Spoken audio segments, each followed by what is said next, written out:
Quartas evening, nandito tayo ngayon sa Bigan. Biyahe natin 10 p.m. Bigan to Pasay. Starting na naman tayo, waiting to passengers. Medyo maulan. Maulan. Ano, ready na? Oo.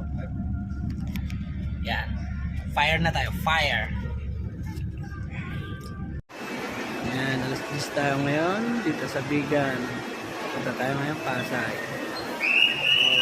Pag-ulan, mag-iingat sa biyahe, huwag masyadong paras-ras.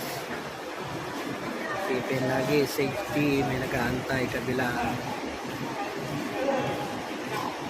Continue na natin ang sitwasyon ng ating pasahero.